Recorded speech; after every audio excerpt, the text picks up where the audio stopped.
So if you look at the, for example, to study the application of Gibbs rule, we look at the example of water NaCl system. So it is a very popular system that in the sense that ice is salt is sprayed on the ice during the winter months to reduce the melting point of ice and prevent the ice formation or the snow which is stuck in the roads or many areas. So this becomes a very interesting from the practical point of view, and we'll study not only the phases but also the application of Gibbs phase rule, how it is useful in determining number of phases. So first let us look at the ice water system. So if you look at the temperature, so we see at 0 degree Celsius on the left hand corner is the 100% water.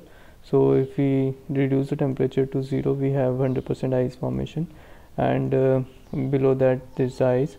So if we add salt in the ice, that is NaCl in the ice, we see that the melting point or the point at which the water will transform to ice decreases. So if we see that slowly, if we follow this path, so so if there is approximately 10% water in ice, so ice will melt at -5 degrees Celsius, close to that.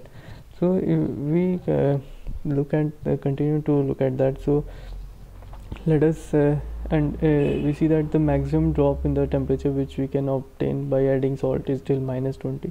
After that, no more salt is soluble in water. So we have below that -20, ice and salt separate as two phases, and beyond that, if we continue to add at higher temperatures in -20, we have salt that is separates, and liquid in which there is a salt and water mixture. So from the point of view of phase diagram, let us consider point A, which has a it lies in the two phase regions of ice plus liquid brine. Let us apply the Gibbs phase rule, that is the P plus F equal to C plus N. The N is the number of non-composition variables. So apart from composition, we have two more variables, that is temperature and pressure. So in this case is a constant pressure diagram, that is 1 atmosphere. So only the temperature is varying. So N will become 1. Components 2, so there are two components in the system, water and salt, which is being considered. So number of components become 2. Number of phases, the particular phase field which we have considered point A, we have two phases, that is ice and the liquid, and that is solution of salt and water. So if we apply the Gibbs phase rule in the above equation, we find that 1 degree F equal to 1. So that means there is parameter one independent variable can be defined to specify the equilibrium at given point A. So it can be either temperature, so there are two composition variables present here, that is temperature and composition. So we need to define only one of them. Suppose I define that at point A the temperature is -15. So composition of the two phases present, ice and liquid, automatically be given by the tie line that intersects the ends of the two phases present.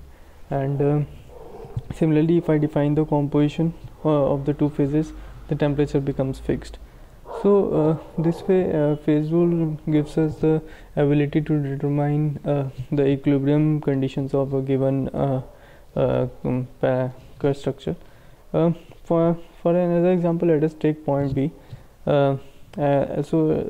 Major important consideration point B is that there are three phases in equilibrium. One is the ice, salt, that is the ice and salt, and the liquid brine, that is a solution of salt in water. There is a unique point which gives all the three phases an equilibrium, and if you apply Gibbs phase rule, we find that the degree of freedom is 0. So that means no independent variable is present in this particular point, that if we want the equilibrium of ice, water and liquid brine, we have to fix the temperature as well as the composition, otherwise this equilibrium will be disturbed. So this phase rule is helpful in determining the equilibrium conditions of a given system.